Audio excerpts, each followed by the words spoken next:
Hello friends, आज आपण बनवणार आहोत सांबार। त्यासाठी लागणारं साहित्य आहे। इथे मी तूर डाळ घेतलेली आहे, ती उकडून त्याच्यात थोडीशी हळद टाकून उकडून घेतलेली आहे। त्यानंतर इथे मी 2 वांगी घेतलेली आहे, भेंडी घेतली, भोपळा, शेवग्याची शेंग आहे, टोमॅटो आहे।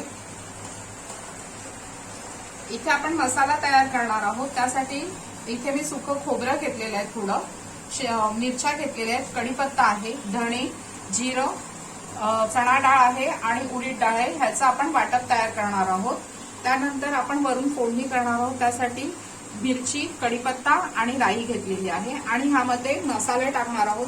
त्यामध्ये मी लाल तिखट आणि थोडंसं घेतलेलं आहे सांबार मसाला आणि त्यानंतर आहे ते गूळ आणि चिंच याचा कोळ घेतलेला। मी कढईत पाणी गरम करत ठेवलेलं आहे। त्यामध्ये आपण ह्या भाज्या सगळ्या उकळून घेणार आहोत। भोपळा,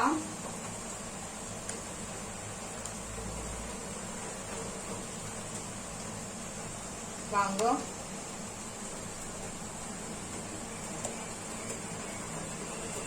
शेवग्याची शेंग आणि भेंडी हे आपण चांगलं उकळून घेऊ। आता आपल्या भाज्या उकळतात आहे, तोपर्यंत आपण वाटण तयार करू। त्यासाठी मी थोडंसं तेल घेते। ते उडीद डाळ आणि चणा डाळ ही आपण चांगली परतलेली आहे।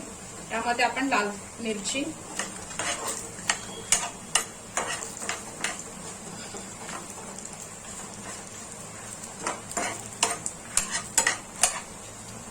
सुकं खोबरं आणि थोडासा कढीपत्ता हे टाकून चांगलं परतून घेऊ।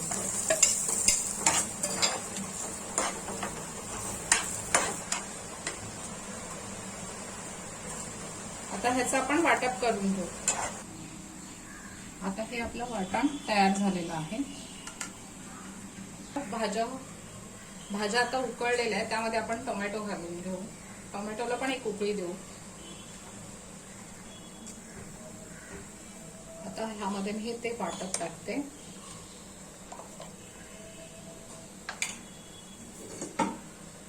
चिंच गुळाचं पाणी आहे,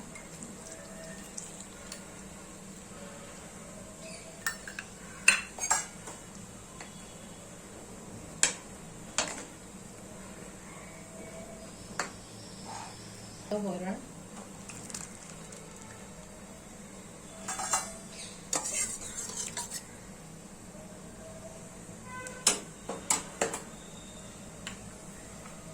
लाल तिखट आणि थोडंसं सांबार पावडर आहे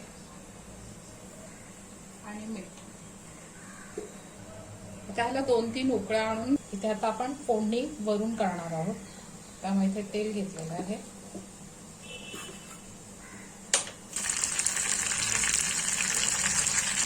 राई, कढीपत्ता आणि लाल मिरची घेतलेली आहे।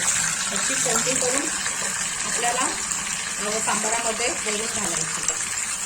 आता आपण जी फोडणी दिलेली आहे ती आपण वरून घालणार आहोत। एक उकळी देऊ आणि थोडीशी कोथिंबीर।